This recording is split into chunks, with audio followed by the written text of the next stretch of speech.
Indonesia saat ini kena yang dinamakan middle income trap country, yaitu istilah di mana kelas menengah tidak bisa naik ke kelas atas. Jadi negara Indonesia yang berada di kelas menengah ini tidak bisa naik. Sekali lagi harus digarisbawahi, tidak bisa naik di kelas atas atau tidak boleh. Negara yang terjebak di dalam middle income trap adalah negara yang GDP per kapitanya adalah antara $3.500 sampai $5.000 per kapitanya seperti Indonesia. Banyak negara yang terjebak di kelas menengah itu selama puluhan tahun. Misalnya Brazil itu lebih dari 30 tahun baru keluar dari istilah negara dengan middle class income-nya. Argentina juga sama, puluhan tahun juga baru bisa keluar. Ini yang terkadang membuat kita berpikir, seandainya saja ya kita ini adalah kepala negara Amerika atau kepala negara Cina, di mana keduanya saat ini memainkan perdagangan internasional lebih dari 30%, maaf, lebih dari 70%. Maka negara pasar harus dibuat GDP-nya tidak di bawah dan tidak di atas, di trap. Mengapa? Karena kalau negara-negara pasar tadi income-nya naik, maka negara tersebut harus menjadi negara produsen. Dan ini malah menjadi kompetitor negara besar.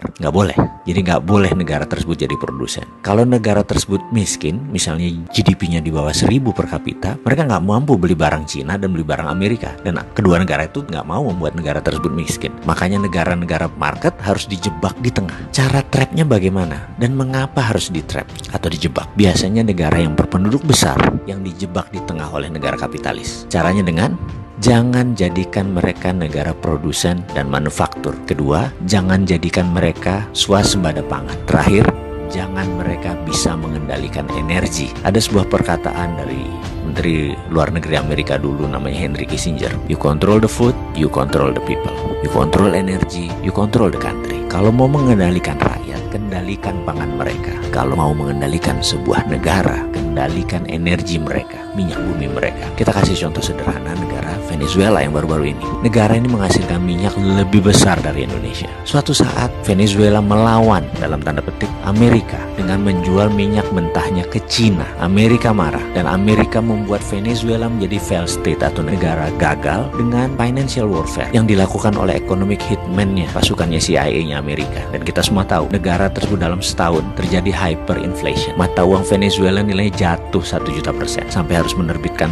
cryptocurrency sebagai ganti mata uang negara mereka. Sebagai catatan, Amerika sangat memperhatikan homeland security-nya. Jadi mulai dari ujung benua Amerika Utara sampai ujung selatan Chile, Argentina harus di bawah kendali Amerika. Jadi ya hal-hal negara seperti Venezuela ini disikat pasti. Oke, kita kembali ke topik. Bagaimana supaya kita keluar dari jebakan middle income country tadi? Kalau saya boleh memberikan saran, bagaimana kalau kita pakai apa yang Taiwan pakai, apa yang Cina pakai, apa yang Singapura pakai, apa yang Jepang pakai waktu di trap dulu, yaitu dengan TINA. Pasti paham kan, wahai pengelola negara, paham TINA.